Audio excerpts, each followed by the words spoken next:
Ah, pourquoi ça... C'est pas grave, faut que tu recliques sur l'icône. Et voilà, nickel. Bon là du coup on est en direct sur Twitch. Eh bien bonjour à toutes et à tous, bienvenue sur ce live pour un nouvel épisode de Let's Play Science.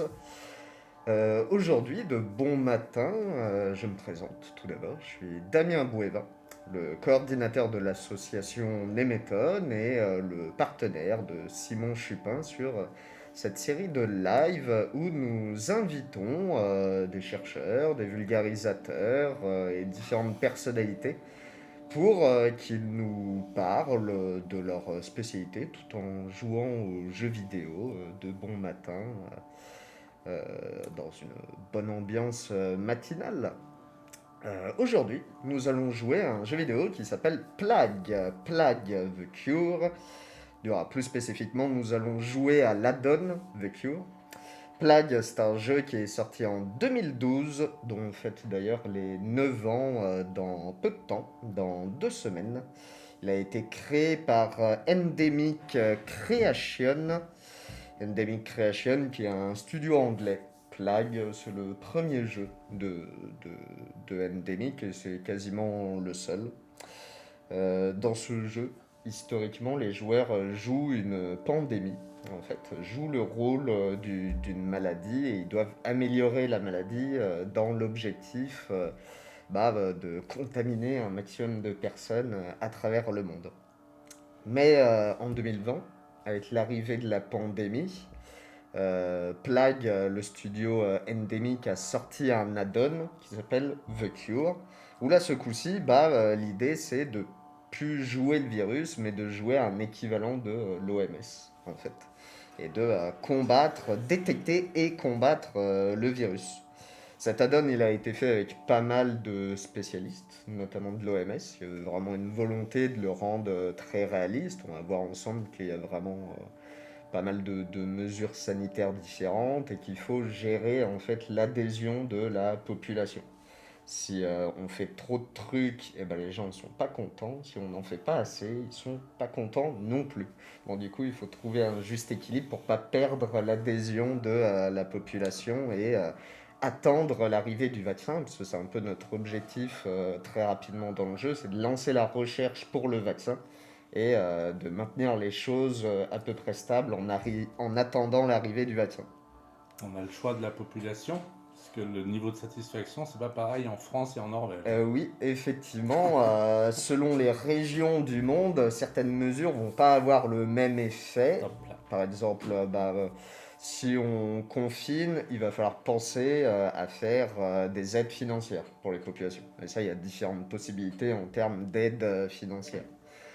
Pareil, un pays qui a aucune frontière avec la mer, ça n'aura pas beaucoup d'impact de arrêter le trafic maritime. Par contre, c'est un pays sur lequel on va peut-être plus arrêter le trafic aérien. Et donc, du coup, mais ça, c'est pareil. Selon le niveau de développement du pays, il n'y a pas la même quantité d'avions qui en partent. Donc, il faut réfléchir à ce qui est le plus efficace vis-à-vis du pays en question. Là, du coup, Endemic Creation, quand ils ont sorti ce jeu-là, ils ont déclaré que pour toute la durée de la pandémie, cet add-on il était gratuit. Et les sous issus de la vente habituelle du jeu vidéo ont été en grande partie reversés en 2020 à l'OMS et à un autre organisme qui s'appelle le CEPI, qui est The Coalition for Epidemic Preparedness Innovation, qui est un consortium international qui travaille sur la lutte contre cette pandémie, mais plus généralement contre les pandémies à venir, et qui du coup travaille beaucoup sur tout ce qui est vaccination. Il a été fondé en 2017 et fort à parier que dorénavant il sera peut-être beaucoup plus pris avec sérieux cet organisme international de lutte contre les pandémies un peu émergentes. Du coup, avant d'aller plus loin, Absolument. je vous laisse vous présenter, docteur Bosson. Dites-nous qui êtes-vous, qu'est-ce que vous faites et que faites-vous d'habitude le mardi matin à 10 heures. D'habitude, je joue à des jeux sur ordinateur, bien sûr. Donc moi, je suis médecin de santé publique. Je travaille au CHU de Grenoble. Mhm. Je suis responsable du pôle santé publique qui a pour mission essentielle la lutte contre les épidémies, le recueil de données, d'indicateurs, de modélisation, de prédiction de l'évolution de l'épidémie, etc. D'accord. Enfin, toutes choses qu'on devrait peut-être retrouver dans le jeu. Ouais, ouais, ouais.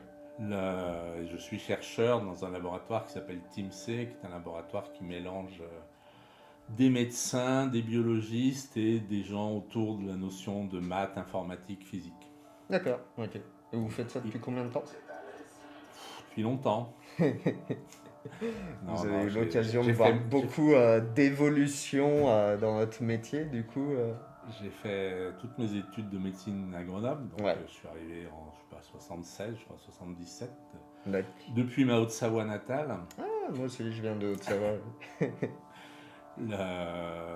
donc ça fait un petit moment que je gravite à côté de la fac de médecine et de l'hôpital. Mhm. Oui, ma thèse de sciences date des années 90. D'accord.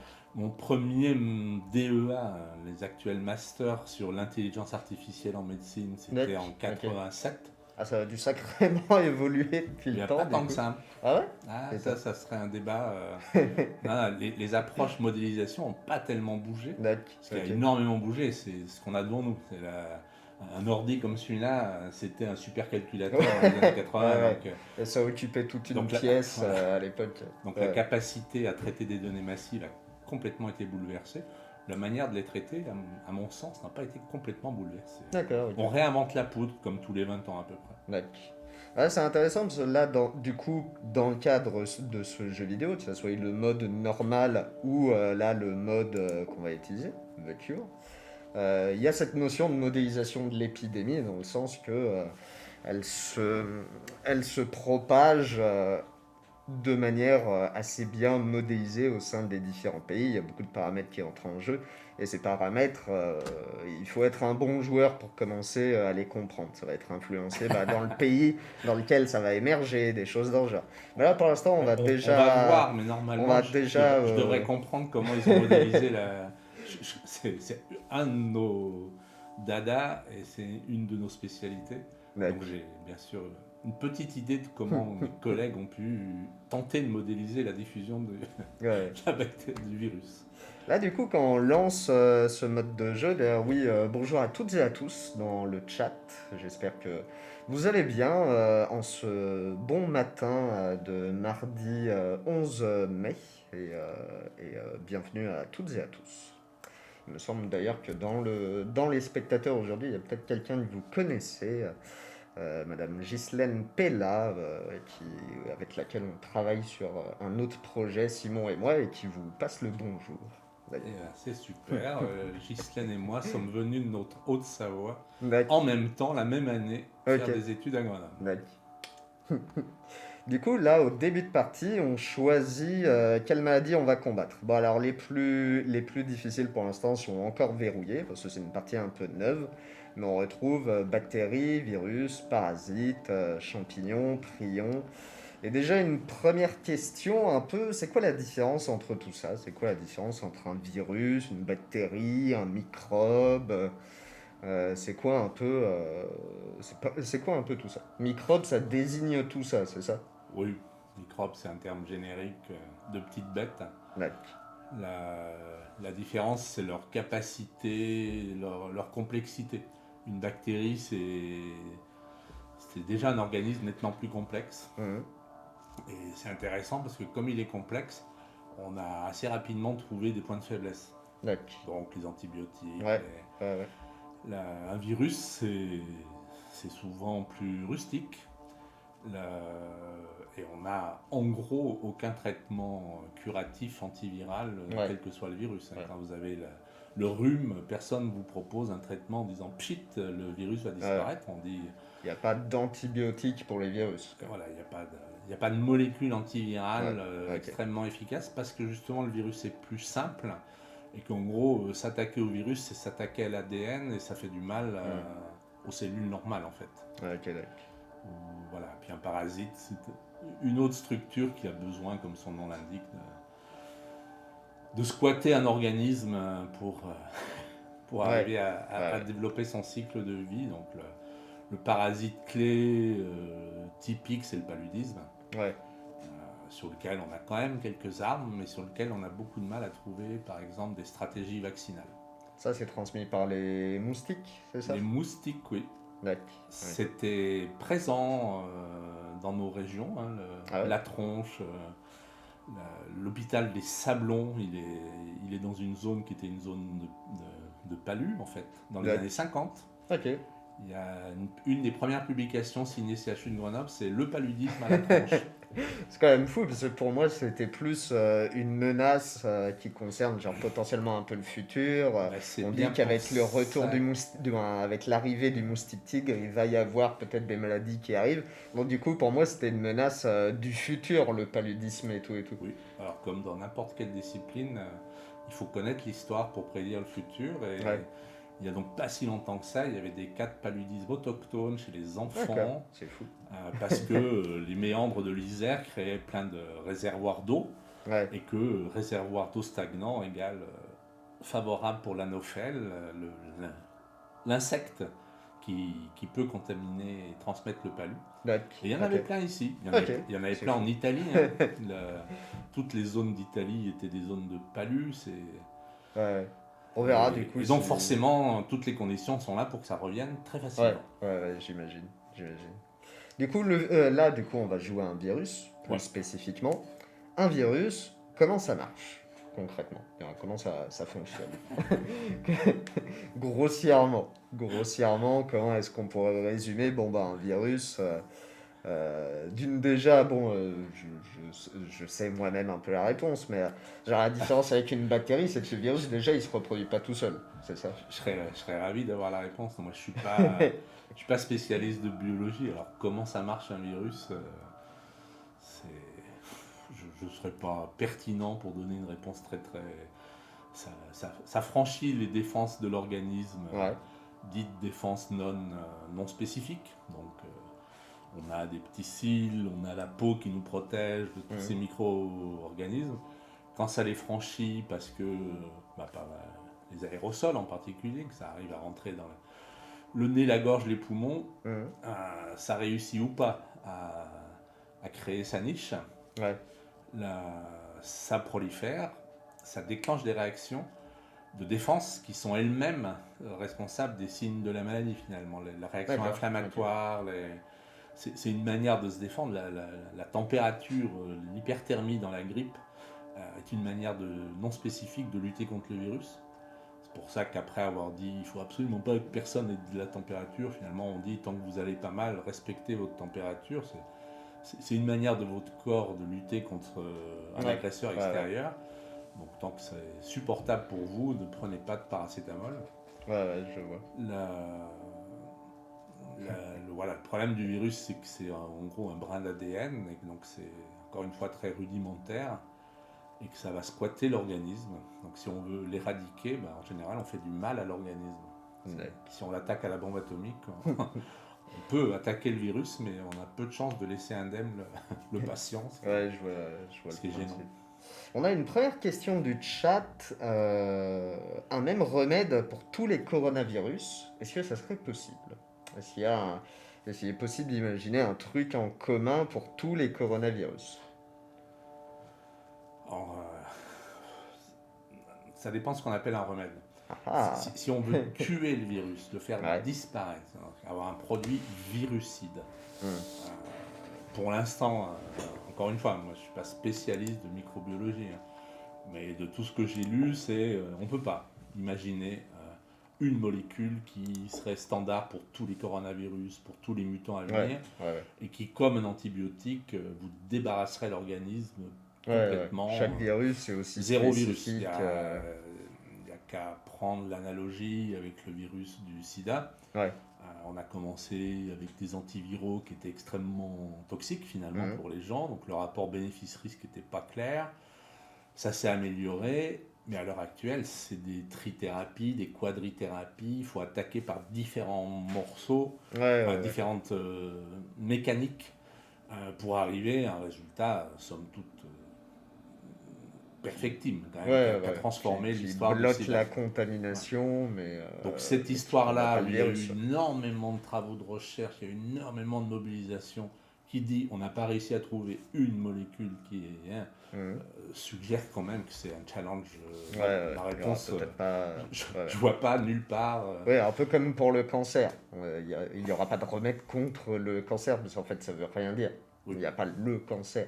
Après, dans les histoires virales, euh, il y a normalement un axe de recherche évident, c'est est-ce que je peux faire disparaître le virus. Mais il y a un autre axe de recherche, Mhm.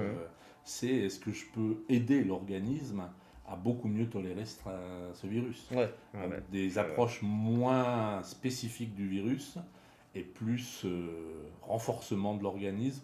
En gros, dans le coronavirus, éviter le passage à l'hôpital, l'oxygène, l'orage cytokinique, Ouais, ouais. et faire en sorte que ça soit rien d'autre que la grippette annoncée en mois de Ouais. février par un de mes collègues du Sud. Ouais, oui, Euh, carrément. donc Du ça, coup, ça c'est des approches qui sont standards. Nous, on travaille sur... on a un essai thérapeutique en cours. Pour les plus de 40 ans, on propose un complément alimentaire qui est de l'hydrogène. ouais, ouais, ouais. Ça, L'hydrogène. j'allais vous en parler un peu Voilà. après. Donc Là, ça, pour c'est l'instant, on non va. spécifique. On peut imaginer que ça marche sur tous les, Là, les pour l'instant, on différents va lancer une coronavirus. petite partie et puis on reviendra sur Hydro-Covid après. Là, on va sélectionner le niveau de difficulté. Alors, comme vous voyez, il y a régulier, normal, brutal et méga brutal. En régulier, la coopération internationale est totale. Les gens adorent les masques et applaudir fait fuir la maladie. Voilà, c'est vraiment le niveau le plus facile. Donc c'est ridicule. Normal, politicien vaguement compétent, expert généralement écouté mais pas toujours, et système de santé non préparé. Brutal, les dirigeants ignorent la science, du désinfectant en intraveineuse et des docteurs sont arrêtés pour avoir signalé la maladie. Et méga brutal, tout le monde croit aux fake news, les malades sont juste réconfortés et renvoyés chez eux et les docteurs jouent à ce jeu vidéo. Je vous propose de commencer en régulier parce qu'en fait ça peut déjà aller assez vite. Bon, si j'ai pas le choix, moi je serais parti d'emblée en méga brutal. Non, non, démarrons en On va- régulier, on va peut-être en continuer comme normal, ça. non? Régulier, c'est. Hop. Alors, je vais vous laisser donner un nom à votre épidémie. Comment vous voulez appeler votre virus? Du moins, le virus de cette partie. On a le droit de dire connerie humaine? Non. Je sais pas quoi dire, moi. Allez, microvirus. Nickel. Hop. Alors, pourrez-vous sauver le monde? Tac. Donc, on s'intéresse pas aux martiens et tout ça. Non, pour l'instant, on va rester sur Terre. Alors là, le premier truc, je vais vous laisser. Je vais Il y vous a toute laisser une la sauver. discussion sur l'origine des micro-organismes, quand même. Oui, oui, oui, la fameuse panspermie. Du coup, là, pour l'instant, je vais vous laisser cliquer sur OK. Il va falloir choisir en fait le pays dans lequel est basé votre équivalent de l'OMS. C'est de là dont En Suisse, nous on non? va démarrer. C'est Ah. pas de là dont l'épidémie va démarrer, mais c'est de là où se trouve notre OMS imaginaire, les locaux de notre OMS imaginaire. En Italie. En Italie. Ok. Alors c'est pour faire ethno-européen sans être Tout de suite franco-français. mettre sur pause un coup, ça peut aller vite. Est-ce que vous pouvez nous dire juste comme ça quelques mots sur l'OMS? Peut-être que tout le monde ne connaît pas l'OMS. OMS, c'est dommage Organisme pour, mondial de la santé. C'est dommage si vous ne connaissez pas l'OMS parce que c'est un super endroit pour faire une carrière où on gagne bien sa vie avec des avantages fiscaux invraisemblables. Ça a été fondé en quelle année l'OMS? À la louche. Hein. Après la Deuxième Guerre mondiale, Ah oui? D'accord. Si vieux de ça? Je pensais pas que c'était si vieux de ça. ou des substituts d'OMS, c'est une gouvernance mondiale, c'est en même temps que la logique de l'ONU. Ouais, c'est venu en même De temps. retenter le coup, de dire la Deuxième Guerre mondiale, médicalement, elle a été marquée par plein de choses, mais essentiellement, enfin, en positif, Ouais. par la pénicilline et les miracles des antibiotiques auprès des blessés et des populations. Donc il y avait très vite une logique de dire là, il faut une gouvernance mondiale pour la santé. Ouais. Après, Limite, l'OMS a été créé pour le genre de situation qu'on est en train de vivre en ce moment, à la base. Oui. Alors, je vais être très honnête, hein, je me suis jamais intéressé à l'OMS, qui est un espèce de truc inutile et inefficace, donc j'ai pas creusé le Ouais, sujet. ouais. Puis Bah là, pour le déjà, coup, on en se rend bon compte qu'il faudrait savoyard, peut-être réformer d'avoir l'OMS. l'OMS à Genève et de voir... c'est une institution un peu paralysée, c'est une institution Ouais, qui a beaucoup de mal à avoir un bilan positif. Il y a eu des choses très bien quand même, hein. Il y a des gens formidables qui travaillent à l'OMS, mais globalement, c'est paralysé par les enjeux politiques. ouais, ouais, je vois. Donc, Ouais, ça va peut-être être l'occasion de j'espère qu'on fera réformer mieux que l'OMS. l'OMS. On va essayer de faire mieux de l'OMS. Alors là, pour l'instant, j'ai mis en pause. Alors sur la partie défile, là en haut à droite, vous avez la date. Et le premier truc qu'on va faire, bah, c'est lancer de la recherche. Parce qu'en l'état, là, tout de suite, on ne sait pas si une épidémie est en train d'apparaître quelque part. Donc, pour lancer la recherche, je vais vous laisser cliquer sur le petit menu, la petite bulle qui est juste là. Alors, vous allez aller dans Opération. Tac. Et là, on a notre premier truc qui va être de lancer la recherche, l'espèce d'hexagone avec une loupe dedans. Ouais. Il faut cliquer sur le petit hexagone où il y a une loupe dedans. Financer, enquêter sur les épidémies, capitaux.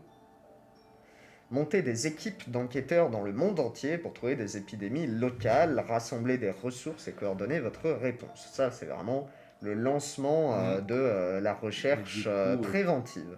Qu'est-ce que j'ai comme choix? Rien. Ouais, là pour l'instant, c'est juste ça. Vous avez des ressources en tant qu'organisme international et vous investissez dans la recherche. Hop. Alors, Vous c'est pouvez dommage cliquer un petit d'investir coup dans... aussi c'est sur dommage coopération internationale. Ça mange pas de pain, celui qui est juste là. C'est dommage d'investir dans la recherche uniquement quand on crée une épidémie. Non, le fond du problème, c'est Ah là, ça. elle est en train de commencer quelque part dans C'est le d'avoir monde. des systèmes de santé publique qui fonctionnent au quotidien, capables de détecter. Oui, ouais. C'est pas de les lancer en catastrophe en recrutant des gens incompétents. On va investir là-dedans aussi un petit coup, ça fera pas de mal. Un petit peu de partenariats gouvernementaux. On va investir aussi dans des équipes spécialisées qu'on enverra spécifiquement dans des pays après.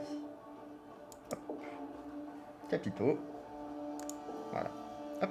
On va sortir de ça, cliquer sur la croix là. Hop. Et on va réappuyer sur la petite flèche qui est là. Et donc, là on voit, on a le trafic aérien, le trafic maritime. On voit que nos hélicoptères de l'OMS commencent à aller à droite, à gauche. On va cliquer sur notre équipe spécialisée. Et On va mettre en pause on a un des petit coup. procédures pour éviter que ce trafic qu'on génère ne soit pas lui-même source de contamination. Mais plus tard, oui, on peut demander clôture, trafic aérien de Bon, telle avant de zone. lancer les tout. avions et les Mais ça, on bateaux, peut pas le faire tant qu'il n'y a pas d'épidémie détectée, malheureusement. Parce que sinon, les gens comprendraient pas. Donc du coup, là, on a notre équipe spéciale, là, juste là. Du coup, si c'est nous les vecteurs de la contamination, on Elle, vous pouvez l'envoyer dans un pays... D'ailleurs, ça me mène un peu à l'une des autres questions. C'est quoi un peu les zones du globe où les virus ont tendance à apparaître? En tout cas, plus qu'ailleurs. Je sais que théoriquement, ils peuvent apparaître n'importe où. Mais est-ce qu'il y a quand même des zones du globe où il y a plus de chances qu'ils apparaissent et pourquoi, en fait? Bon, j'ai pas d'idée là-dessus. Les zones où ça a le plus de chances d'apparaître, c'est les zones où il y a le plus de densité de population, avec des conditions de vie plus difficiles, d'hygiène plus difficile, donc une facilité de transmission qui va évidemment faire émerger des virus, les virus, il y en a des milliards qui nous foutent la paix, hein. Donc la difficulté, c'est quand il y a un qui se met à être fâcheux pour l'homme. Donc il y a beaucoup plus de chances d'en voir émerger un dans des zones à forte densité, avec une incapacité à détecter des cas. Enfin, Ebola est bien sûr né en Afrique. Le virus de Covid, on n'en sait rien, il y a polémique, mais il viendrait des fortes métropoles chinoises. Donc voilà, globalement, c'est des endroits où il y a beaucoup de monde et où les capacités de transmission interhumaine ou animale homme sont plus élevées. Ouais. Il est peu probable qu'un virus nous sorte de Sibérie tout de suite, Ouais. sauf si on dégèle le permafrost. Ouais, peu à peu. Permafrost. Là, du coup, notre équipe spécialisée, si on devait l'envoyer dans un pays, bon, malheureusement, on n'en a qu'une seule, alors il va falloir choisir un pays un peu à risque auquel on peut envoyer notre équipe, sachant qu'en fait, ça se trouve, l'épidémie, là, la nôtre, aujourd'hui, elle va pas apparaître dans ce pays-là, mais bon, on essaye. Où est-ce que vous voulez envoyer votre équipe de recherche de terrain de manière préventive en Asie, en Afrique centrale, en Amérique du Sud, En Angleterre, en Angleterre? On sait jamais, il peut y avoir une pandémie qui démarre en le Angleterre. variant anglais, il porte bien son nom quand même. Bah après, là, on voit que le pays est passé un peu en vert, alors il me semble qu'il y a déjà des hélicoptères de l'OMS classiques qui sont allés y faire un Les tour. codes couleurs, c'est quoi là entre, Les pays, alors là ça se voit pas trop parce qu'il y a un filtre par-dessus, mais les pays qui basculent peu à peu en vert, c'est des pays où il y a déjà nos équipes. C'est-à-dire que là pour l'instant on a personne en Amérique, en Afrique On et... va aller au Brésil alors. Au Brésil? Allez. Touc. Je vais se remettre sur play. Tac. On va voir notre petit hélicoptère décoller. Ah bah non, c'est un avion. C'est un avion, ça. Ouais. Ouais, Là, c'est notre loin, quand équipe, même. c'est quand même un peu lent. Voilà, là les pays passent peu à peu en vert. C'est des pays où on a des équipes. En haut, on a l'équivalent de Fox News, alors de Fox News, non, BFM, on va dire, quand même mieux. Et voilà, il y a des news qui défilent et des fois il peut y avoir des informations du style ah tiens, ça y est, on a une news qui tombe, détection microvirus en Afrique du Sud. Une nouvelle maladie inquiétante a été signalée. Les experts indiquent qu'une pandémie mortelle pourrait arriver. Des initiatives de réponse sont maintenant disponibles. Alors là, je vais vous laisser cliquer sur OK et mettre sur pause parce que les choses peuvent aller assez vite. Là, on voit qu'on a nos petits points On n'a rouges pas qui le sont droit de apparus. demander c'est qui ces experts. C'est des experts. Là, on peut cliquer pour la première fois sur ça. Alors, hop, je vous laisse fermer ça. Cliquez sur OK. Oui, non, je lis avant. Ah, pardon. Je suis pas très rapide comme ça. Hop, on peut cliquer sur ça, le petit logo qui est là. On va remettre en pause un coup. Ah, non, c'est pas ça. Je vous laisse cliquer sur pause. C'est là, notre maladie Elle se propage. se propage dans les pays environnants. Donc là, notre maladie, elle est apparue en Amérique du Sud. En Afrique du Sud, pardon. Donc du coup, maintenant, on a des réponses qui sont disponibles. On voit que dans les stats, il y a des chiffres qui commencent à arriver. On a eu 90 victimes pour l'instant. Il y a 11 591 personnes qui sont atteintes et actuellement, le taux de décès de la maladie est de 2,59%. Ok. Il est déjà plus élevé que le Covid, si je ne m'abuse. Je sais plus. Oui. C'est quoi le taux de décès actuellement du Covid? Avec beaucoup de recul, c'est toujours 1%. D'accord. C'est assez intéressant, c'est le taux qu'on a annoncé il y a un an. D'accord. C'est à peu près le taux Ok. à l'échelle mondiale. C'est resté stable. Les chiffres qui sont archi faux d'un pays à l'autre. Donc là, Ouais. j'ai toute confiance dans Oui, le système là- de santé publique de Là, c'est l'Afrique du Sud. précis, c'est précis aux chiffres près. C'est beaucoup plus pratique. Pour Là, du coup, on va comprendre que les retourner, chiffres peuvent être faux, c'est combien de cas non détectés et combien de morts n'ont pas été rapportés à la maladie. Donc faire Ouais. un pourcentage Ouais. à 2 chiffres après la virgule, sans donner une notion d'intervalle de confiance, c'est probablement entre Ouais. 1 et 5%. Et tout ça en à peine un mois. Hein, parce que là, il y a Ouais. Ça déjà un serait mois bon. qui est passé. Ça serait beaucoup plus honnête de dire on pense que ça se balade entre Ouais. 0 et 5%. Et 2,59, ça donne une impression mathématique de sérieux pour un chiffre qui est bidon. Donc c'est une erreur de communication monstrueuse à mes yeux. C'est ce qui décrédibilise les chiffres en fait. Ouais. Trop Bah, précis. là, c'est vachement précis, parce qu'en fait, l'algo qui est derrière, qui simule une Oui, épidémie, bien sûr, génère c'est- en fait des cas de contagion. Non, mais je dis ça pour mon charmant. En fait, il est basé sur Les cette, gens qui nous écoutent, faut pas croire les chiffres après 2 chiffres après la virgule. Ouais. C'est entaché d'une erreur de mesure et le vrai rôle en santé publique, c'est de dire je minimise l'erreur de mesure, donc je pense que ça se balade entre ça et ça. Mais des certitudes pareilles, ça n'existe pas dans la vraie vie. Là, en Donc, fait, ça propage. l'algo qu'il y a dans le jeu, il est basé sur ce modèle qu'on utilise des fois où on a une unité qui transmet à une autre unité, elle a tant de pourcentage de mourir, sinon paf, elle bascule dans immunisé, et ainsi de suite, et ainsi de Tous suite. les modèles, ils devraient être présentés avec la notion d'intervalle de confiance. Ils disent, voilà, le plus probable, c'est ce scénario-là, mais ça se balade entre ça et ça. C'est le b.a.-ba de la modélisation. Ouais. qu'on oublie un peu en communication, Fox News. Là, du coup, il va falloir qu'on ait une réponse. Alors, Ouais, je vais vous faut laisser faire quelque cliquer chose. sur le petit truc d'arborescence. Où là, du coup, dans réponse, on a des choses qui sont apparues. Pour l'instant, on a des choses très basiques. Spot télévisé, rappeler aux gens de se laver les mains, distribution de gel hydroalcoolique, des choses dans ce genre. Alors, je peux vous laisser choisir. Vous pouvez Mais j'ai cliquer le sur... choix d'en faire autant que je veux. Alors, on est limité en ressources. Pour l'instant, on a 33. À chaque fois qu'on en fera une, ça va dépenser de l'argent. Là, par exemple, on voit que ça coûte 6. C'est inciter la population à adopter de bonnes habitudes d'hygiène en se lavant régulièrement et consciencieusement les mains. Réduit l'infection. Vous pouvez cliquer sur les autres, on peut voir ce que c'est. Ça, c'est financer les stocks de désinfectants. C'est pas du gel hydroalcoolique, autant pour moi, c'est tout simplement distribuer de l'eau de javel et d'autres désinfectants aux populations locales. On a financé les traitements cliniques, financer les hôpitaux pour qu'ils se préparent typiquement à avoir des lits de réanimation, par exemple.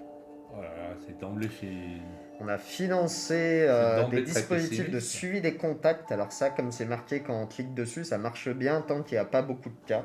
Sinon, après c'est moins efficace.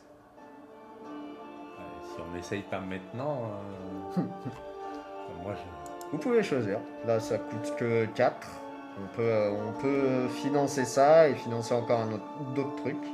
Financer la surveillance aux frontières, ça peut être pas mal vu que c'est un pays d'Afrique du Sud. Il y a beaucoup de frontières terrestres, beaucoup de transports via les frontières terrestres. Oui, puis c'est loin l'Afrique du Sud, on veut bien les isoler chez eux. On n'en est pas encore à la quarantaine. On va voir si vraiment ça devient hors de contrôle, on basculera sur des mesures de quarantaine. J'ai une question dans le chat, mais alors pourquoi tant de certitudes? C'est pour faciliter la transmission de l'info auprès du public non expert ou pour faire du sensationnalisme dans les médias? Alors je pense que les médias ne s'intéressent et ne font revenir que les gens qui font du sensationnalisme. Sinon Raoult n'aurait jamais eu la parole plus de 2 fois. C'est sûr. Donc c'est essentiellement les putaclics. Hein.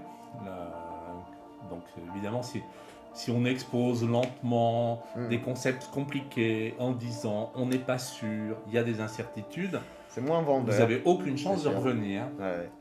Là, on va voir juste alors, après c'est pas que tout des à fait fois, vrai, il y a des médias qui font bien leur job. et c'est pas toujours ce qu'on croit. Moi, je travaille pas mal avec un média local qui n'a pas toujours une réputation extraordinaire qui s'appelle le Dauphiné Libéré. Les journalistes qui suivent Covid, ils connaissent vachement leur sujet. Ouais. Et ils font pas de la daube, ils font pas du... C'est raisonnable, c'est travaillé. Non, on va voir qu'il peut y avoir des événements aléatoires du style une fake news se propage, un politique dit non, moi je lève la quarantaine. Il peut y avoir des événements aléatoires dans le genre. Là pour l'instant, du coup, on part sur quoi? Lavage des mains, spot télé, financer les premières applications de suivi de contact. Alors, on a déjà choisi ça, non? Il faut les financer. Une fois qu'on a cliqué dessus, il faut cliquer sur capitaux pour que ça soit financé. Là, on a surveillance aux frontières. On peut préciser tout de suite un type de frontière en particulier.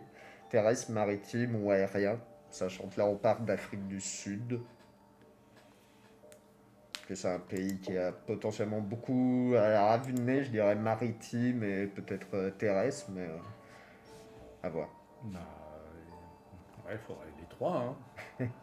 On peut avoir l'argent pour les 3. Hein. C'est 8 ressources chacun. Je pense qu'on peut financer les 3. Ça n'a pas de sens dans un pays comme ça où il y a quand même énormément de tourisme et d'affaires avions, il y a énormément de frontières avec plein d'autres pays et il y a un trafic qui part vers l'Asie, qui passe beaucoup. C'est compliqué de ne pas faire les 3. Ou alors on fait rien. On peut financer les 3. Tout. Et tout. Là pour l'instant on n'a plus de ressources. Voilà. C'est grisé. On va lever des impôts. On va lever des impôts. On va voir déjà comment ça va... On va baisser les salaires des gens de l'OMS. Comment ça va se passer. Alors, tac. Voilà. Tac. Ça continue. On voit que des bateaux partent. Pour l'instant, les frontières sont pas bloquées. Il y a juste une surveillance aux frontières. Ouais. Ça marche sait plutôt pas pas trop comment. mal pour l'instant. Là, pour l'instant, l'OMS, il n'est pas présent dans... Alors ça, c'est des trucs aléatoires. Ça peut avoir un impact. Par exemple, si là, on avait actuellement Ah. des financements d'infrastructures en Chine, ça aurait eu un impact négatif sur les infrastructures qu'on construit. Là, pour l'instant, notre OMS, il n'est pas encore trop présent dans le reste de l'Afrique. Du coup, peut-être que la maladie se propage ailleurs. Bah, on peut prendre notre équipe. Ah, tiens.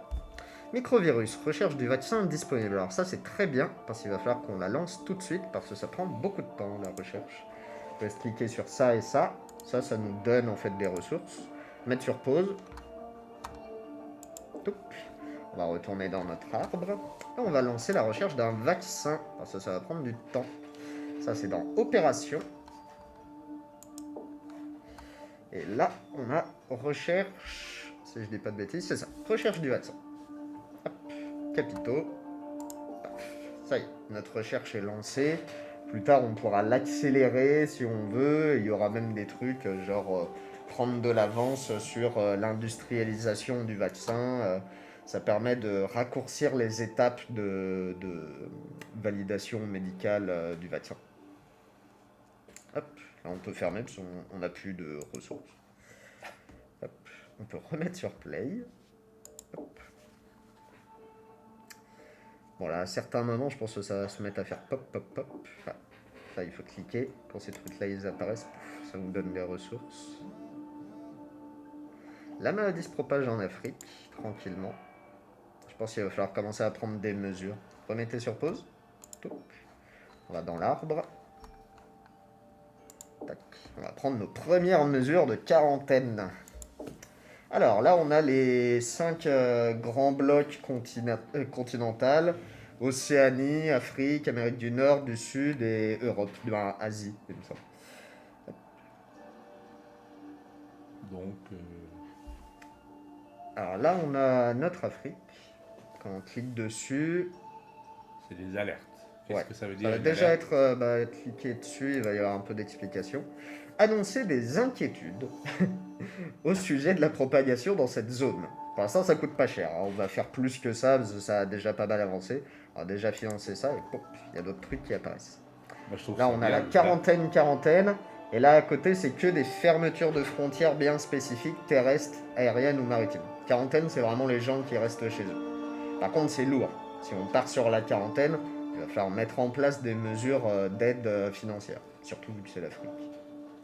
Mais je vous laisse essayer ce qui vous semble le plus pertinent. Pour l'instant, on a la pandémie, l'épidémie pour l'instant, c'est pas encore une pandémie, mais qui se propage tranquillement en Afrique. Du coup, quand vous cliquez sur un truc pour le financer, il faut bien penser à... Voilà, tac. Moi, j'en reste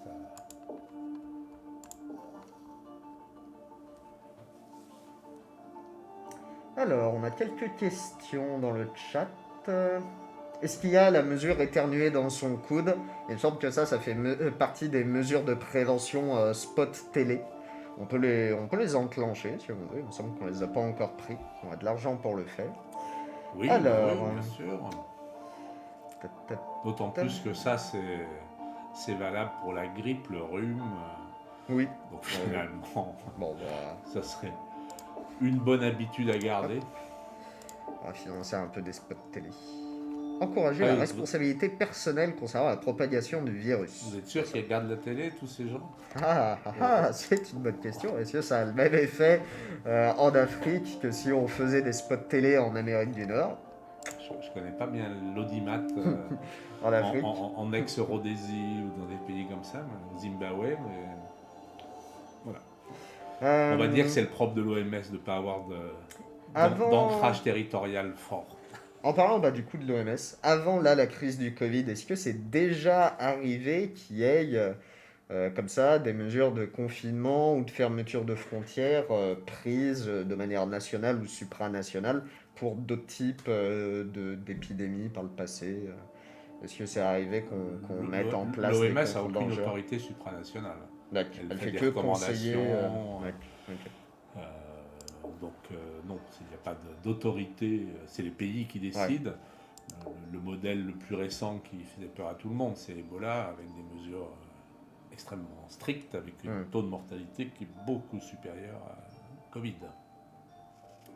Ouais. Là, pour l'instant, c'est bien. Notre virus, il reste plutôt bien calfeutré. Mais par contre, vous voyez là, on a des petits points levés qui sont apparus. Il commence à y avoir une perte d'adhésion de la population parce que nos mesures commencent à avoir un impact financier sur les populations. Même si pour l'instant, les gens ne sont pas en quarantaine, fermeture des frontières, du trafic maritime, des avions, ça commence à avoir des conséquences. Du coup, il va falloir aider financièrement un peu les gens, je pense. Du coup, je vous laisse recliquer sur le petit arbre. On va voir un peu les aides, les choses dans ce genre. Ça va être dans Réponse.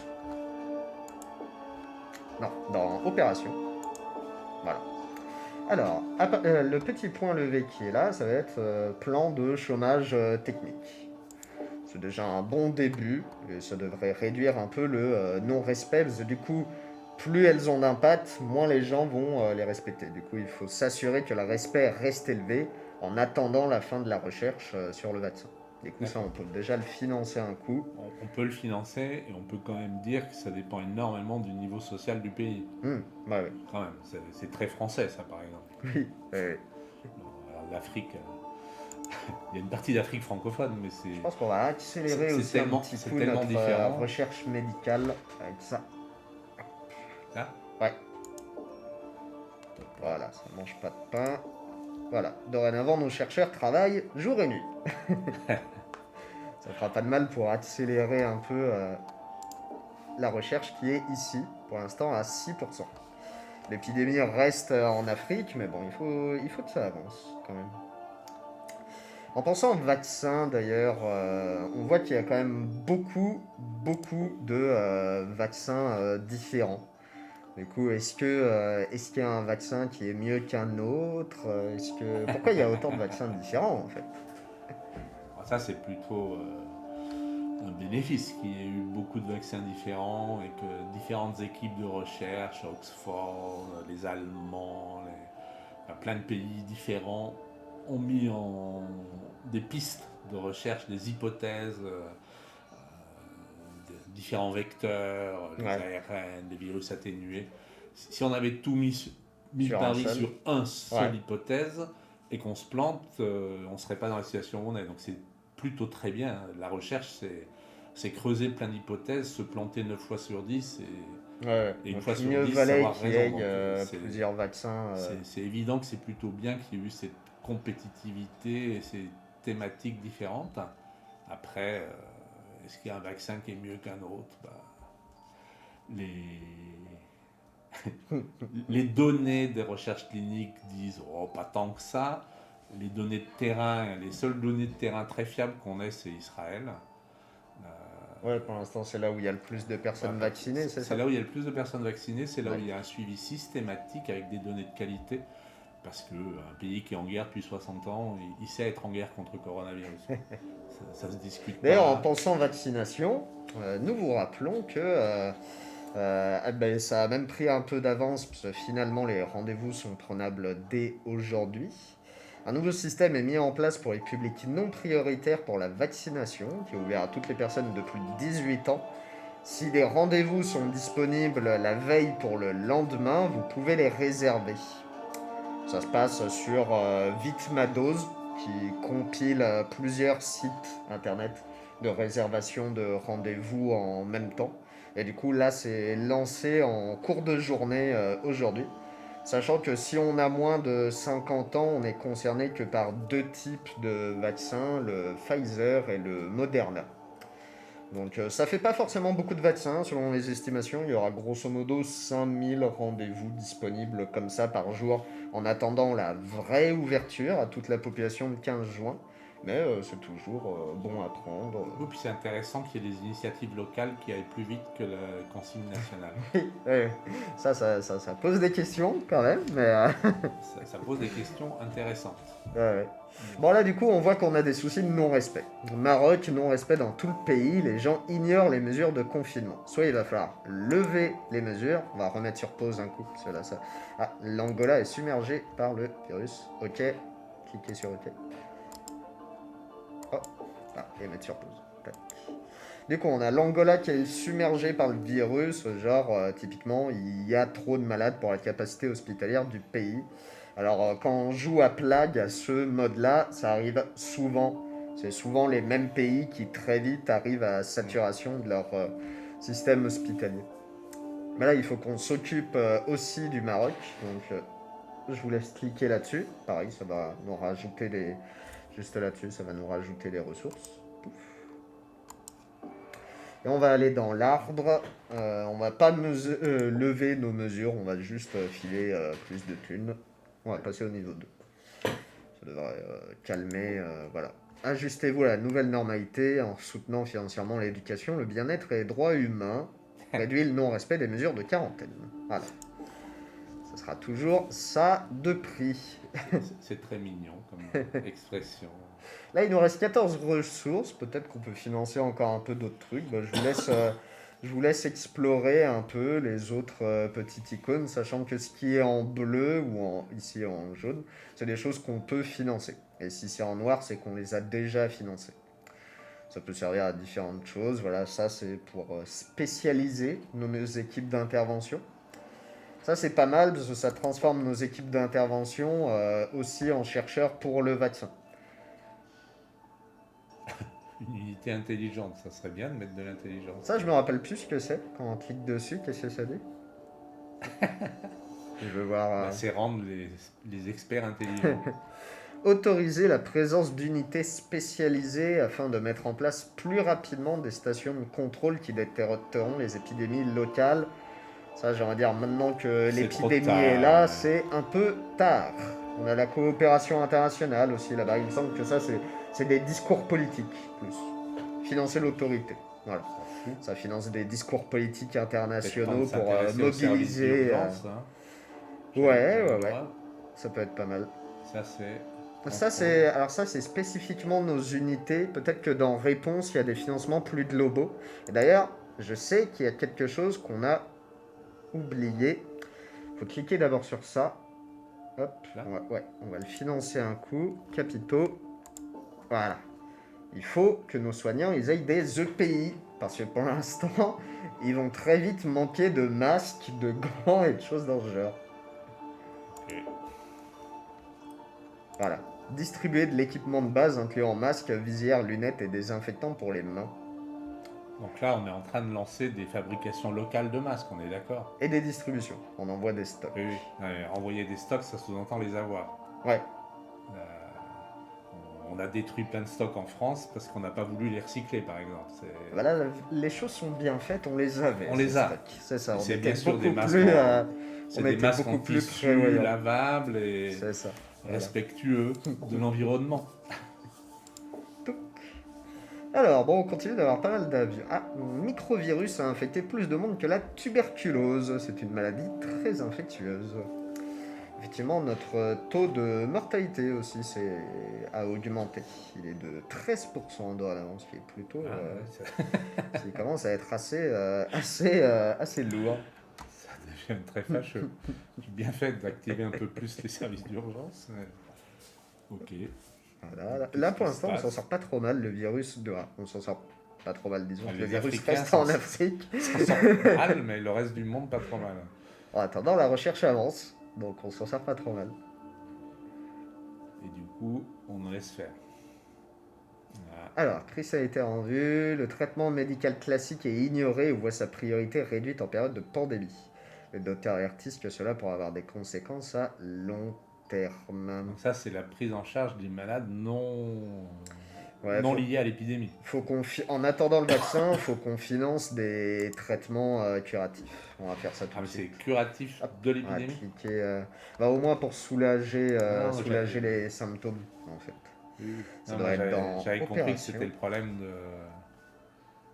Il me semble que c'est dans l'opération. Le problème des autres maladies qui sont moins bien prises en charge parce que le système de santé est saturé. Ah, peut-être que ça disait ça. Peut-être que c'est moi qui ai mal lu. Donc qu'est-ce qu'on a le droit de faire? Il faut, en fait, pour débloquer les trucs au fur et à mesure, il faut en financer d'autres préalables. Il me semble que c'est dans Réponse. Faut qu'on finance notre système hospitalier. Il nous reste des sous. Ouais, 14. Là, par contre, on pourra financer que l'un des deux, je pense. Financer les traitements. Ça, c'est les traitements, ça, c'est vraiment les capacités de réanimation.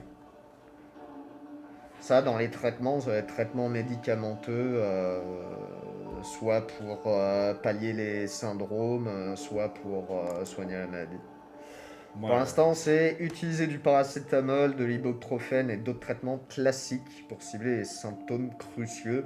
C'est déjà pas mal, ça réduit un peu la mortalité parce qu'on est un peu élevé quand même. Ce qui n'est pas le cas de Covid, hein, on est d'accord. Ouais. Ouais, voilà. C'est un jeu. Ouais. Non, faudrait pas faire croire que...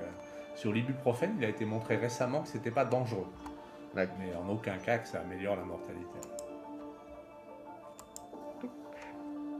Ah bah d'ailleurs, si on va dans le contrôle, il me semble qu'on a un peu la carte d'identité de notre virus. Qu'est-ce qu'il fait en termes de symptômes? Alors là, si on survole les petits machins, on a... Alors, il provoque de la fièvre, de la toux... ça, c'est quoi? Des éternuements. Ok. Massage. Infection systémique. Donc systémique, ça veut dire diffuse partout. D'accord, ok. Ça, c'est quoi? Hautement asymptomatique, ça nous arrange pas trop. Qui n'ont aucun symptôme. Bien compris, par contre, c'est un virus qu'on connaît bien. Ça, c'est bien. C'est cool. Et ça... pneumonie, c'est pas cool. Okay. Là, on a un peu nos courbes. On voit que on est passé par une forte... on a le respect qui baisse, mais le taux de mortalité est stable. Déjà pas trop mal. Okay. On a un spectateur qui nous demande dans le chat, d'après vous, en tout cas votre opinion, pourquoi ce fiasco des masques en France au début de l'épidémie? Comment ça se fait qu'on n'avait pas de masques?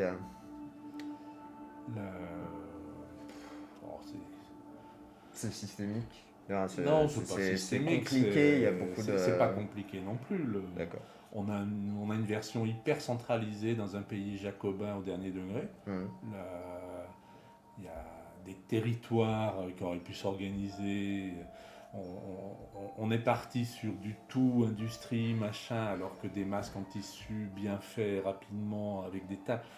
Moi, j'ai contribué très modestement, mais un petit territoire comme la Chartreuse, en mai, en avril, on s'est dit on aura besoin de masques pour déconfiner.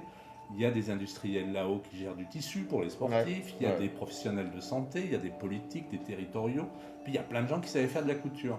Avec une organisation locale, on a produit 100 000 masques en un mois. C'est énorme. Au lieu d'encourager ce genre d'initiative terrain, on a dit il faut que des masques industriels qui viennent de Chine, il faut que ci, que ça, et puis on respecte nos normes, on a détruit tous nos masques. On a même interdit, il y a eu un consortium de chercheurs qui disaient, vous savez, ces masques en plastique, on pourrait les utiliser probablement 10 fois, 50 fois. Et il y a plein de procédures qu'on peut tester. Des industriels ont dit, on est capable de mettre en place une filière de recyclage. Et on l'a testé en banc d'essai parfaitement fiable sur coronavirus, mais aussi des bactéries, parce que les masques à l'hôpital, il ne faut pas oublier les infections nosocomiales, le staphylocoque, le tuberculose, machin. Donc ça ne peut pas être que ciblé virus. Et donc on avait soumis ce consortium national avec des gens du CNRS, qui était piloté à Grenoble mais qui était national, qui avait bossé comme des ânes. Ils ont soumis un dossier de recherche clinique en disant on pense qu'on voudrait le vérifier. Et c'est nos tutelles qu'on dit il est interdit de faire de la recherche sur le sujet. C'est incroyable comme histoire. Et pourquoi il est interdit de faire de la recherche sur le sujet? Parce que quelque part là-haut, il y a des couillons qui avaient dit les masques, c'est jetable, ça ne peut pas être réutilisé. Donc, c'est l'excès d'intelligence qui conduit à faire que des conneries. Ouais, l'excès de normes aussi a pu être problématique dans le sens elles n'étaient pas adaptées à cette situation. Elles ont été incapables de pouvoir s'adapter à cette situation. Personne dans le gouvernement ne pouvait accepter l'idée qu'on valide le recyclage des masques après avoir détruit les stocks de millions de masques. Oui. C'était politiquement inacceptable pour eux. Ils ont assumé le coup. C'est dramatique. Hein. C'est aussi con que ça, c'est dramatique. Et il y a plein d'exemples comme ça où c'est hors sol les décisions qui ont été prises en France. Donc le CHU de Grenoble avec l'unité d'hygiène dont je suis indirectement le responsable hiérarchique a diffusé on a fait de la biblio, des profils de masques en tissu qui pourraient rendre service. Ouais. C'était une initiative individuelle. C'est 3 personnes qui ont dit dans le merdier où on est, ça peut pas, c'est plutôt mieux que. Tout le monde on s'est fait engueuler, mais ça a diffusé dans toute la France, dans toute la francophonie, à une vitesse folle, parce que les gens en avaient besoin, les gens n'étaient pas cons. Donc voilà, il aurait beaucoup mieux fallu dire on n'a pas tout ce qu'il faut, mais voilà des mesures transitoires, on va se mettre à fabriquer des masques, mais en attendant, faites comme ci, comme ça, plutôt que de distiller ce discours il n'y a pas besoin de masque. On contrôle la situation. Ouais. Du coup, là, les gens ont recommencé à râler, donc il va falloir rajouter une couche d'aide financière, parce que pour l'instant, ça marche plutôt bien, notre coup des aides financières. En tout cas, ça reste calfeutré à l'Afrique. Si les gens continuent à râler, c'est qu'on se rapproche de la France, non? Du coup, on clique sur l'arbre, hop, le petit arbre de possibilités. On va aller dans réponse et on va remettre une couche, dans opération, je veux dire. On va remettre une couche d'aide financière, niveau 3. Hop. Donc ça, c'est... Alors, gardez tous les paiements d'hypothèque ou de loyer et interdisez les expulsions. Voilà, ça c'est vraiment le niveau maximum. Ah non, il y a encore au-dessus. Mais on n'a pas assez d'argent pour le truc encore au-dessus pour l'instant. Il nous reste 11 trucs. Peut-être qu'on peut cliquer là-dessus. Ça nous fera prendre un peu d'avance. Ça c'est quoi? Financer. C'est ça, on commence à préparer les usines pour qu'elles produisent plus vite le vaccin quand la recherche sera terminée. C'est pas mal ça. Alors, les usines et les stocks de matières premières nécessaires, parce que ça a été un des freins. Ouais. Enfin, c'est pas un frein d'ailleurs, il y a une fabrication massive comme... on s'en souvient. Enfin, il n'y a pas beaucoup d'antécédents dans l'humanité qu'on est capable de produire autant de doses de vaccins. Ouais, carrément. Il y avait une très belle histoire que je conseille aux gens de relire, qui était l'aventure de Mérieux avec le méningocoque au Brésil dans les années 70, où un industriel s'est emparé d'un problème de santé publique, en quelques mois a développé un vaccin sans savoir faire des vaccins, parce qu'au départ il ne faisait pas de vaccin. C'est pas celui qui a dit qu'il refusait de breveter en plus le vaccin en question? Je ne sais pas, mais en tout cas ils ont tout géré, ils ont géré la logistique, ils sont allés vacciner massivement. Et il y avait un article dans Le Monde formidable d'un des témoins de cette époque, puisque Charles Mérieux est mort depuis un moment, là, qui disait on a pu faire ça, mais on ne pourrait plus jamais le refaire. On n'aurait même pas démarré le début de la recherche. Plus de victimes que la peste noire. Bon, on en est à 56 millions de décès. Oui, c'est quand même beaucoup. Hein. Mais pour l'instant, l'épidémie n'a pas quitté l'Afrique. Ouais, enfin, personnellement, je serais qu'à moitié satisfait de la gestion. Bon, alors là, on a beaucoup de ressources. On les a bien isolés, mais... On va financer un peu des choses, je pense. Là, on a pas mal de ressources, donc on peut financer des trucs, on peut préparer des plus grosses usines, on peut accélérer la recherche, ouais. Ça peut être pas mal. Accélérer encore un coup davantage la recherche. Accord international de partage des résultats de recherche et distribution efficace des ressources. Accélère considérablement la recherche du vaccin. Ça, c'est une très bonne idée. Il est où celui-là? C'est le recherche niveau 2. Je l'ai cliqué déjà. Ah bah c'est tout bon. Ouais, on vient de le financer à l'instant. Il nous reste 22 ressources. On peut faire des discours politiques. Hein. C'est pas mal les discours. Non, pas trop de discours. Bon, j'en sais rien. Ça peut peut-être mobiliser un peu les dirigeants des pays ou en tout cas on n'a pas le droit de faire appel au public. Un Franchement, il y a quelqu'un qui croit qu'un discours politique de l'OMS va modifier quoi que ce soit? On sait jamais. Ah, si, dans réponse, on a des trucs qui concernent plus le public. Dans les trucs là... Ah bah tiens, sinon on peut financer, on a quoi? On a gestion des soins intensifs et financer des respirateurs. Ça peut être pas mal pour réduire un peu la mortalité, parce qu'on est quand même Il y a eu beaucoup de recherches au printemps dernier sur des respirateurs avec des gens comme Saint-Gobain, comme d'autres industriels, avec des respirateurs plus simples pour aller les mettre à disposition du monde entier. Ça a beaucoup été bloqué aussi comme recherche. Parce que le monde de la santé est d'abord un monde économique complexe. Par contre, ça a trouvé beaucoup d'écho, c'est des choses que j'avais suivies, justement dans des pays africains, où tout ce qui est documentation comme ça de construction de respirateurs avec peu de ressources a rencontré forcément beaucoup d'écho. Et dorénavant, là, on se retrouve avec la même situation pour le vaccin, où beaucoup de pays africains aimeraient bien qu'il y ait une levée des brevets pour pouvoir faire un peu ça. Un tout petit peu, 15. On peut financer encore un petit peu de recherche médicale ou financer des unités de soins d'urgence. On n'a pas beaucoup financé ça. Ou envoyer plus de pays, on a différents trucs. Où ça? Juste là. EPI niveau 2. Distribuer de l'équipement de pointe ce coup-ci, incluant respirateur, gants et blouse à manches longues. C'est lequel celui-là? C'est celui sur lequel on est. Ok. C'est les EPI de niveau 2. Là, on a plus de sous. On peut retourner. Hop, et puis remettre sur play. Bon, on a quelques manifestations, mais pour l'instant, ça reste gérable. Le taux de mortalité, notre autorité internationale, par contre, est un peu en baisse. Il y a un peu trop de morts en Afrique. On va faire des discours. C'est ça, hein, ouais, ça baisse assez vite. On va cliquer tout de suite sur l'arbre. Et ce coup-ci, on va faire du politique. On va aller dans opération. Et ouais, on va faire ça. Financer autorité et faire de jolis discours internationaux. Hop. On peut refermer. Il y a même un moment, je sais plus si ça va être l'un des trucs suivants, on peut, si vraiment la situation se dégrade trop vite, financer un contrôle plus fort des médias pour ne pas laisser fuiter certaines infos. Ah, on a une fake news. Les fausses informations menacent la santé publique. Les experts avertissent sur les dangers de s'injecter du désinfectant ou de tout autre remède miracle disponible sur Internet. De l'eau de Javel? Ouais, il semblerait qu'on ait des gens qui appellent à s'injecter de l'eau de Javel.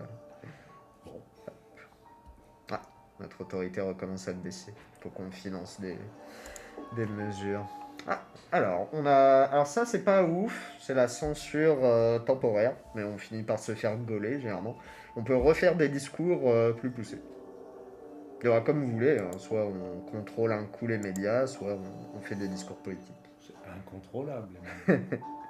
Là c'est bon, on n'a plus de sous pour l'instant. Ah, notre autorité est remontée un coup. Microvirus. Ah, ça y est, la recherche du vaccin est terminée. L'organisation limitée en amont pour la production de masse accélère légèrement la production du vaccin. Mais c'est pas terminé pour autant. Il faut qu'on attende la fin de la production dorénavant. Et qu'on maintienne la situation stable. Bon, par contre, c'est vraiment... ça commence à être vraiment un peu un massacre en Afrique du Sud, mais bon, la pandémie ne quitte ça remonte, pas... hein. L'Afrique de l'Ouest. La pandémie ne quitte pas l'Afrique. Madagascar a l'air de bien se porter, la Réunion aussi, donc tout va bien pour la France. À moins que la Réunion ne soit pas sur la carte. Je vous laisse mettre sur pause. Hop, on a une petite question du chat. Comment on peut rester calme au quotidien face aux fake news et autres trucs aberrants que les gens peuvent raconter? Alors ça, c'est un peu la question à 1 million d'euros. Alors ça, On en a tous vu passer beaucoup cette année. À titre personnel, j'ai passé plusieurs mois à ne pas être calme du tout, à m'insupporter devant les conneries qui se racontaient et à se sentir totalement impuissant. Ouais. Tu te dis, mais attendez, laissez-moi arriver sur le plateau, je vais pas discuter contre lui, je vais lui casser la gueule d'abord. Moi j'ai fait 40 ans de rugby ou presque. Non, c'était insupportable en tant que... Ça a été difficile. On va dire en tant qu'expert raisonnable. Personne, moi, ni mon équipe, ni prétendons avoir raison sur tout. Mais il y a un minimum... ça fait 30 ans, moi, que j'essaye de former des gens à la médecine basée sur des preuves. On a un cadre de réflexion. On était en droit et on l'a adapté pour le sida. On pouvait l'adapter pour le coronavirus. On peut pas... Mais on pouvait faire des choses rationnelles. Et cette course à l'audimat, cette course à... C'est facile d'être populiste et de dire si j'ai raison, j'aurai le prix Nobel. On raconte plein de conneries, 10 par jour. Si un jour il y en a une qui est vraie, on dit je suis le premier à l'avoir dit.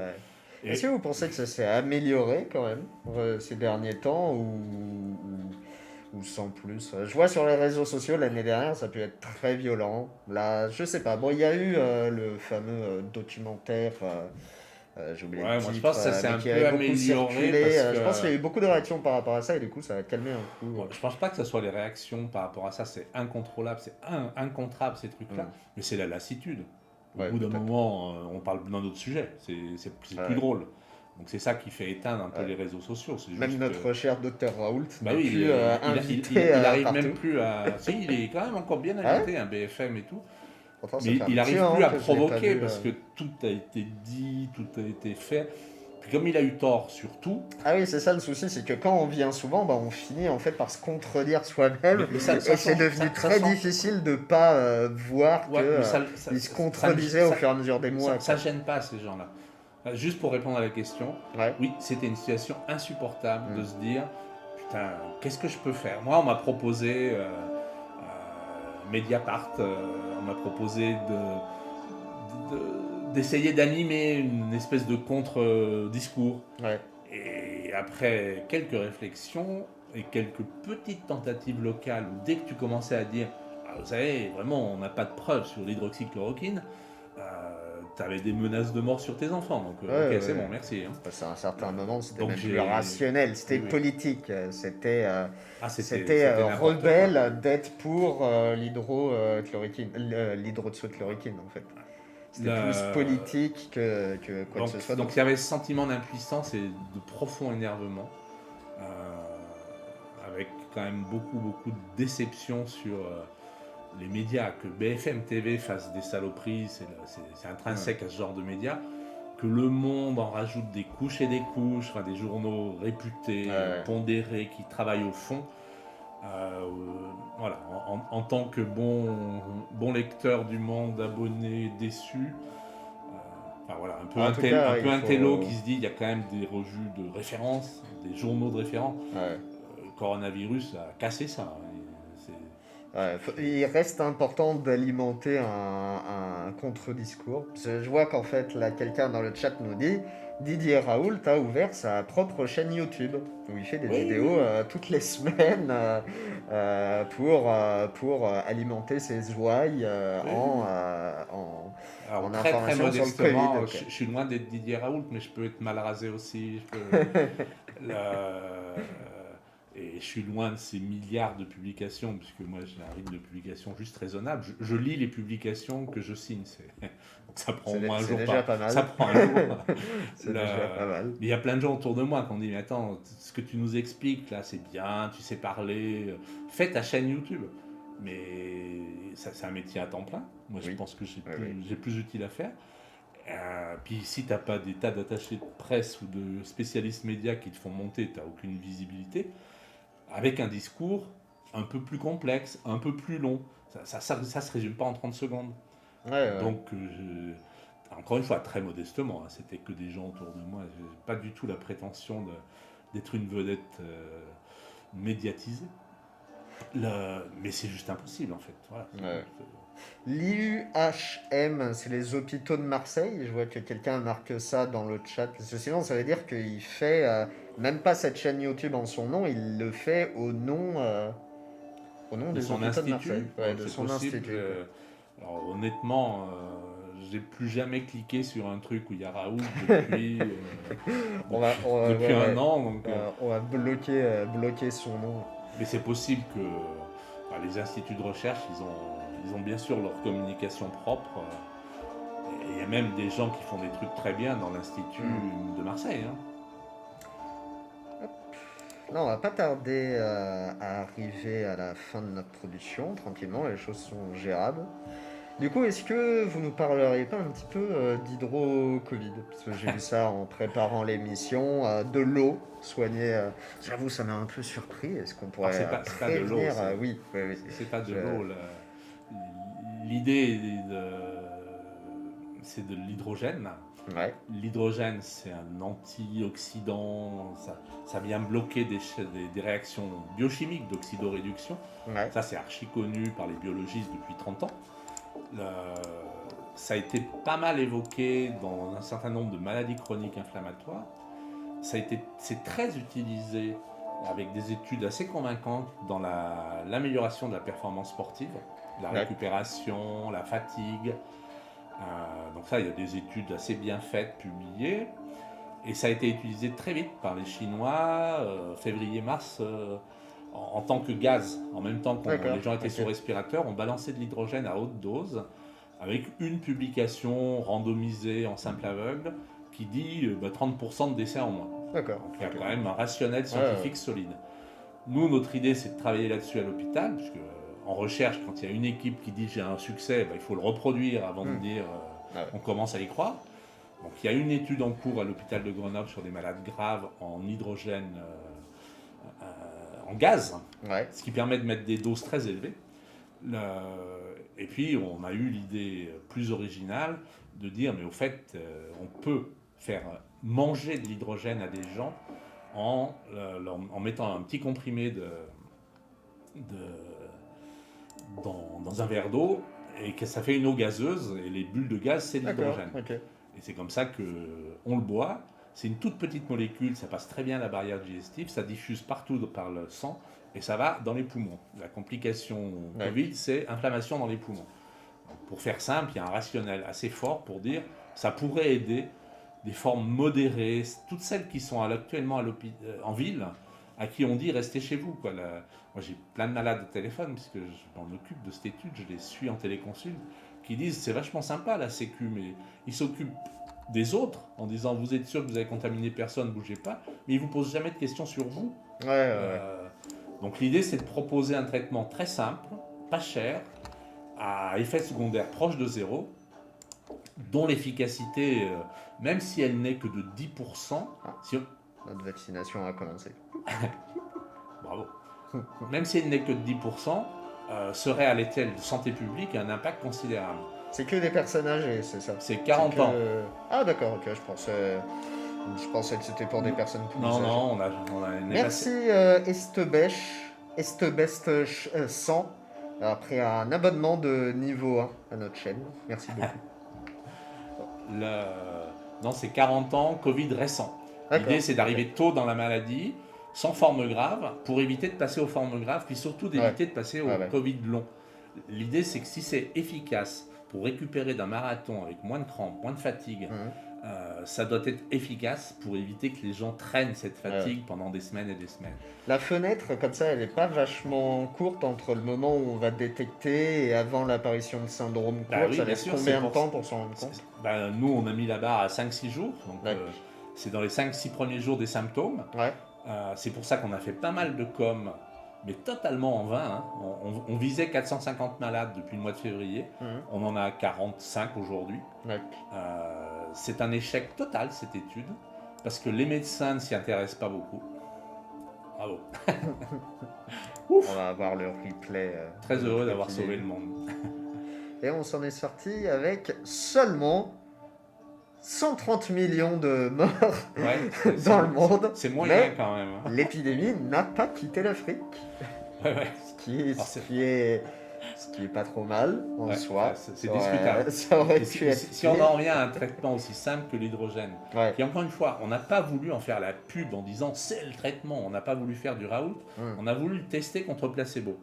Et en fait, les patients, ils se disent la recherche, j'y crois plus, donc personne nous appelle. Alors, si vous avez des gens autour de vous qui ont Covid récent, 40 ans, le téléphone, c'est 04 76 76 50 40. L'appel est lancé. On fera le relais sur les réseaux sociaux. Il y a un site internet, machin. Mais en fait, les gens n'appellent pas parce qu'ils n'ont plus confiance. Les médecins n'y croient pas parce que c'est pas cher, avec des effets secondaires, ça vient pas de l'industrie. Donc voilà, en gros, c'est de l'homéopathie. Ton truc, si ça ne fait pas de mal, on veut que ça fasse du bien. C'est banalement naturel. Alors moi, je suis pas... Moi, la seule chose auquel je crois, c'est qu'il faut évaluer les traitements avant de dire ça marche ou ça marche pas. Ce que je comprends pas, c'est qu'on n'avance pas plus vite. Alors, on va étendre l'étude au Maroc, en Tunisie, en Serbie. Peut-être que ça va, là-bas, on aura plus d'inclusion. Mais en France, c'est stupéfiant. On propose 2 consultes en téléconsulte avec des gens aussi sympas que moi. On propose un oxymètre qui est un mode de surveillance de l'oxygénation qui normalement en gros est qu'à l'hôpital. Donc il y a un gain immédiat à être dans l'étude et en fait on n'a personne. On va probablement arrêter l'étude. La NSM nous a fait une blague, l'Agence de sécurité du médicament, alors que ce n'est pas un médicament, nous a bloqué l'étude pendant environ 6 semaines pour des raisons bureaucratiques étonnantes. Parce que ça ne rentrait pas dans une catégorie bien précise, c'est ça? On sent qu'en France, si on n'est pas derrière avec des anticorps monoclonaux à 2000 € l'ampoule par jour, ça ne peut pas être sérieux. C'est terrible, parce que vraiment, moi je suis proche de l'industrie. les antituberculeux, les antibiotiques, les progrès des disciplines comme la cardio-interventionnelle. Enfin, je suis prof au CHU, je ne suis pas du tout un marginal qui ne vise qu'à traiter par les petites fleurs les petits oiseaux. Mais bordel, qu'on n'ait pas la capacité à tester autre chose que le conventionnel à 25 millions d'euros, ça me désole. Ouais, ça me désole par rapport à mon jeu. Parce que si j'avais pu dire en Afrique, écoutez les mecs, ça coûte rien. On est capable d'en produire des dizaines de millions de doses. C'est pas la guérison totale, c'est pas le vaccin merveilleux. Qui par ailleurs ne semble avoir aucun effet secondaire dans le jeu, c'est bien. Oui, ça c'est... Non, pareil, personne n'a remis en cause le fait de se faire vacciner. Ça allait tout seul. Hein. Si on prend en compte la situation actuelle en Inde, ouais. On envoie quelques respirateurs, et c'est super, l'Allemagne, la France, les États-Unis, ça va sauver quelques dizaines de vies. Si on avait démontré qu'un peu d'hydrogène, ça réduit 10% le risque de passer à l'hôpital, on aurait sauvé des milliers de vies.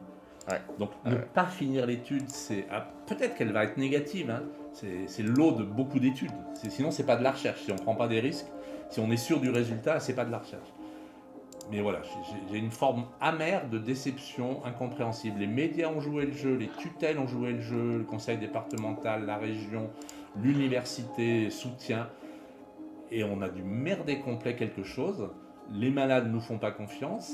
Les familles de malades ne nous font pas confiance et les médecins ne nous font pas confiance. Donc c'est probablement de notre faute. Hein. Ouais, il va falloir... ça va être le rôle aussi de la vulgarisation scientifique dans les années à venir. C'est bien pour ça que je suis venu. Là, on développe vite fait un virus, on n'est pas très loin de la fin, dans une dizaine de minutes. Du coup, on teste un peu l'autre mode de jeu, où ce coup-ci, il va falloir se propager le plus vite possible. Et j'avais mis ça comme sujet à aborder, parce que j'avais vu ça dans un magazine scientifique, il y a peu de temps. Normalement, pour les animaux, c'est quelque chose sur lequel des chercheurs avaient commencé à travailler déjà avant là le souci du Covid, travailler sur des vaccins qui sont contagieux. Il y a cette idée de potentiellement vacciner les populations d'animaux sauvages, sauf que c'est extrêmement compliqué. Je sais que, alors je me rappelle plus à quelle année c'était, mais en France, pour lutter contre la rage à une époque, on avait envoyé des machins que les renards bouffaient et qui immunisaient les renards contre la rage. Et c'est notamment avec ce genre d'opération qu'on a fait reculer la rage dans les populations d'animaux sauvages en Europe et en France. Mais du coup, voilà, des chercheurs travaillent sur les vaccins contagieux pour les animaux. Et certains se disent, alors pour l'instant, il n'y en a pas beaucoup, mais bon, je voulais avoir votre avis un peu là-dessus. Qu'est-ce que ça donnerait, ou en tout cas, est-ce que c'est une bonne idée ou une fausse bonne idée de se dire, bah tiens, si on faisait un vaccin qui se propage, en fait. L'idée est toute bête, hein. On prend en fait un virus qui est bénin, et en plus de son matériel génétique habituel qui lui permet de se reproduire, eh ben, on introduit un gène qui, typiquement dans le cas du Covid, permettrait de faire de la protéine spike au passage. Et puis paf, du coup, le virus il est bénin, tu le chopes, mais en fait au passage, il t'a immunisé contre un autre virus, le Covid. Voilà. Qu'est-ce que ça vous inspire comme idée? Je sais que ça fait pas consensus. Tout le monde est pas très pour cette idée. De l'horreur absolue. C'est du savant fou, ça. Personne ne peut garantir la maîtrise de diffuser une épidémie, soi-disant, de gentils vaccins. Ouais. Personne ne sait ce qu'elle va devenir. Faut pas être prétentieux. On voit bien qu'on comprend rien, coronavirus. Je vois pas comment on aurait la maîtrise d'un truc pareil.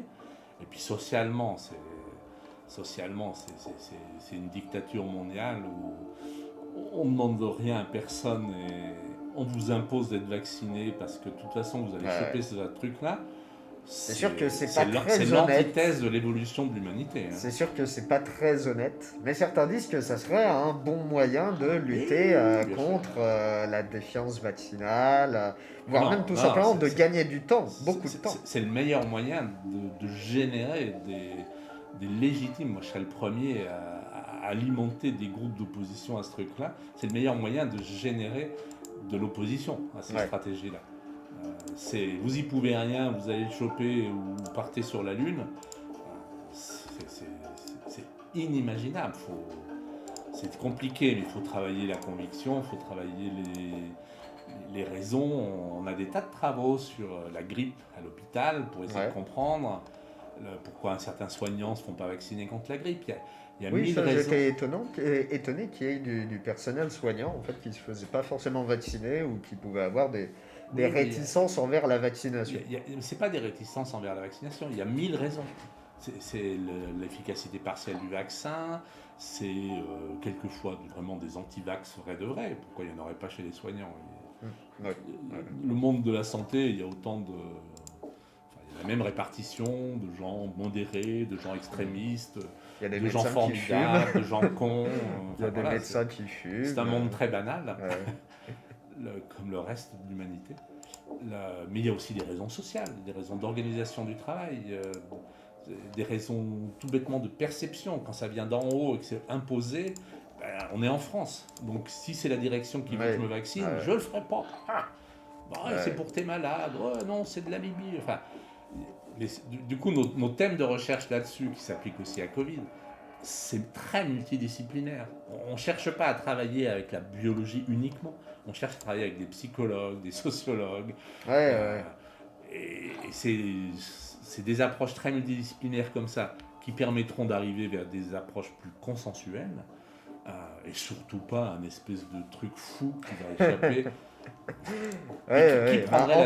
En plus, il y a déjà eu un précédent de problème sur des animaux sauvages où en fait le vaccin s'est couplé à un autre virus naturel et a donné un résultat qui était dangereux pour les animaux suivants. Donc du coup, forcément, c'est impossible à contrôler et c'est faire un pari sur l'avenir des générations à venir. Non, c'est n'importe quoi. Puis qui prendrait la décision? Poutine? Trump? Oui. Est-ce que ça pose une bonne question. Est-ce que nous, comment on réagirait si c'était un autre pays qu'un pays européen qui nous disait il y a un vaccin qui va se mettre à se balader. Nous on le lâche et vous n'y pouvez rien, il va venir chez vous. Alors pour le coup là, l'Europe aurait beaucoup d'avantages à prendre des décisions un peu lentes, plus raisonnables sur un sujet aussi fou que celui-là. Ça serait très avantageux. Bon, on infecte beaucoup de monde, mais je tue personne. C'est vraiment un virus bénin. 94 millions. Mais ça, du coup, il y en a des virus, genre en fait, qui nous rendent jamais malades, mais qui seraient là dans le coin. Il y a des tas de virus. Le rhume, c'est toute une famille de virus qui ne font pas énormément de dégâts, mais il y a énormément de virus qui font des infections peu graves. Le cytomégalovirus, il y a plein de gens qui ne s'en rendent pas compte, puis il y a des gens qui font une petite forme. Puis il y a de temps en temps des gens qui développent des formes plus graves, bien sûr des complications chez les femmes enceintes, des choses comme ça. C'est le principe. Enfin, c'est beaucoup de virus qui sont pas si mortels que ça, mais extrêmement diffusés. Ouais. D'accord, ok. Mais c'est pour ça qu'on n'arrivera jamais à vivre sans. Le vivre avec s'impose. On ne va pas éradiquer dans le monde les virus, les bactéries, les parasites. Ça, il est un peu tard maintenant pour qu'on commence ce nouveau débat de stratégie anti-Covid, le zéro Covid ou le vivre avec, qui, je vois bien, fait débat. Tous les pays n'ont pas choisi la même chose, tout le monde n'est pas d'accord sur est-ce qu'il faut à tout prix qu'on crée un pays zéro Covid, et que c'est ça l'objectif final, ou est-ce qu'il n'y a aucun pays à zéro Covid. Il y a des pays qui trichent leurs stats. Et il y a la Nouvelle-Zélande avec son île perdue au fond du Pacifique, être une île aide, qui peut se permettre d'avoir une stratégie zéro Covid. Il n'y en a pas beaucoup. Qui est riche, parce que Madagascar, c'est une île aussi, mais ils ont moins de moyens. Donc ils n'ont pas réussi à être zéro Covid. Puis c'est fini, c'est tout. Donc c'est un débat stupide. Bon, il est 11h30, on arrive au bout de notre live pour aujourd'hui. Ça a été un très grand plaisir pour moi d'être en compagnie du docteur Bosson.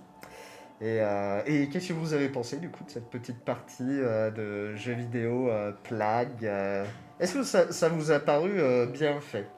Est-ce qu'il mérite sa réputation de jeu plutôt bien fait en termes de mécanique épidémique c'est plutôt très bien fait, puisque stratégiquement, le choix c'était d'enfermer un continent. Alors ça, oui, on est ça- parti un peu sur cette stratégie, Non, on aurait pu choisir autre oui, mais chose. du coup, les simulations sont efficaces, parce que si on prend le confinement d'un pays, ça s'est avéré efficace. Non, c'est très très bien fait. Il y a un truc qui me fait juste un peu marrer, mais c'est mon côté un peu fatigué, c'est le côté extrêmement politiquement correct. Ah bah ça... Mais en fait, c'était très lié au niveau de difficulté. On était en facile. Voilà. Si on Mais avait pris d'autres choses, on aurait eu des politiques locaux qui disent le virus n'existe pas, on aurait eu des fake news, on aurait eu beaucoup plus d'événements aléatoires. mais c'est Bah, pour c'était un ça peu que la version simple et c'était effectivement... très gentil à vous de me c'était mettre un sur le monde... niveau le plus facile pour pas que j'ai c'était- l'air complètement idiot. Non, mais au début, il est vachement Là, dur, hein. Même moi, au début, j'y arrivais pas, parce qu'il y a vraiment beaucoup de paramètres à prendre en mais main c'est une approche et à passionnante. visualiser. Ah ouais. On avait des projets de recherche sur la résistance aux antibiotiques, par exemple. Tac. Dans un hôpital donné, tu laisses les gens prescrire et tu as des simulations très bien faites, parce qu'on connaît bien les modèles aussi, qui font qu'au bout de 15 ans, tu as généré plein de staphylocoques méthicilline résistants selon ta stratégie d'usage des antibiotiques. Ah, ça, Et c'est en bien. quelques heures, tu fais comprendre aux étudiants les enjeux. Donc c'est super rigolo, puis ça les fait marrer. Puis ils se comparent entre eux. Enfin, le jeu en tant que pédagogie, c'est génialissime parce que Ouais, ça marche ouais, hyper bien. carrément. La compète entre équipes, l'adhésion. Donc et puis donc en termes de diffusion d'informations, c'est un Ouais. excellent prétexte. Donc Eh ben, je vous c'est sur remercie de ces- l'invitation. C'est sur ces sages paroles qu'on va clôturer ce live. On vous rappelle de nous suivre sur les réseaux sociaux, où d'ailleurs on va relayer un petit coup Hydro-Covid si jamais des proches à vous correspondent au profil qui est cherché. Je vous annonce que le prochain live est dans peu de temps, le 18 mars à 10h30. Je serai en compagnie de Laurent Vercueil, ce coup-ci pour jouer à Amnesia, jeu The Dark Descent. On va ainsi parler un peu mécanique du stress et de la peur en compagnie du docteur Vercueil. Et puis le 21 mars à 19h, vous retrouverez mon collègue Clément avec le vidéaste Melvac et ils joueront à Subnautica pour parler biologie marine. Je vous remercie toutes et tous d'avoir été présents, de vos interactions dans le chat, de ceux qui se sont abonnés et tout et tout. Et je vous souhaite une bonne fin de journée.